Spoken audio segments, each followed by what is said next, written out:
In 2008, obviously massive real estate crash. Many of you guys are probably much, much younger. Some of you guys remember it, some of you don't. But 2008 to 2011, there was obviously a massive crash, and there was a completely different mindset from banks, whereas they were all about investors buying property. Okay, they were supporting investors, they loved investors, they encouraged investors, they were all about it, okay, because they were all hemorrhaging cash, they were all teetering on bankruptcy, and if an investor came in who had money, I mean, let me tell you something, some of the first couple of short sales that I did, I mean, it was wild. I mean, we would go in there and we would be like, hey, we'll give you 10 grand, we want to close next week, and they were like, yeah, sure, what? I mean, they were so many banks were so motivated and so desperate, they were all like barely could make payroll. I mean, it was crazy. Now, that didn't last for too long, but they wanted investors. If they could have somebody come in and buy these toxic assets and give them even just pennies on the dollar, that kept them afloat for a little while and they could move on and stay in business and hopefully recover. Okay, so that was a time when they were really all about investors.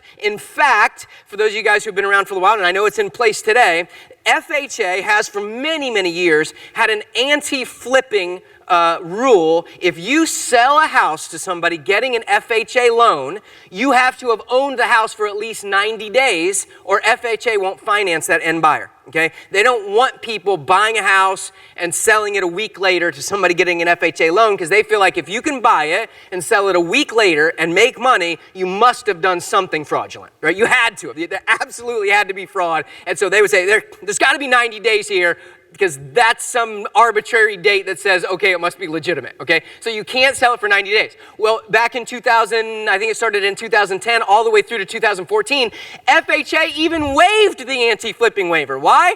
They were desperate for us to go and buy houses and fix them up. They didn't care if we sold them a day later, a week later, a month later, just buy them, fix them up, and sell them to people who can get good loans, because we don't want all of these foreclosure properties sitting vacant, dragging down the values of houses all across the country. Right? So you get that. That was the mindset of them at that time. They loved investors. I was investing in it. It was a great market. You know, I mean, it was like things were, if those who understood the foreclosure game, we were doing very, very well. So anyway, in late 2011, as government entities often do, and as big banks often do, once they got stabilized, and once they got all that free money from the government, and once they found out they were too big to fail, right? And so everybody was going to kind of step in and the government was going to ride in on the white horse and save them, they kind of weren't as stressed out as much, and they didn't need us as much. And in fact, as things began to stabilize, they started to think that we were getting in their pocket. They didn't like that we were flipping houses anymore, and they didn't like that if there was a deal where we made 10 or 15,000 on it in a short period of time, they thought that was their 10 or 15,000. And they didn't like the fact that we were making any money. So we were once again the pariahs. They didn't like investors anymore.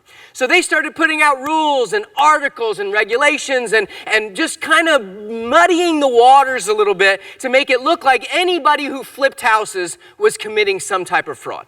Okay? And one of the most popular things that they like to focus on, because there were so many short sales going on, is they like to focus on short payoff fraud. You started to hear about short sale fraud all the time. Short sale fraud, short sale fraud, short sale fraud, right? There's a reason why I'm going through this, because I want you to understand, as you get into this business, there's a couple of very important things you're going to need to do. You're going to have to deal with realtors, right? Because you really need to partner with one that you can work with, that you can list the properties with, etc. And you also need to be able to answer critics when they start saying, hey, what you're doing is fraud. Because you'll hear it even as a wholesaler, people will think that what you're doing is fraud. Anytime somebody doesn't understand something and you're making money at it, it's got to be fraud, okay? And so I'm going to just make sure that we address it on the front and you understand how to answer it.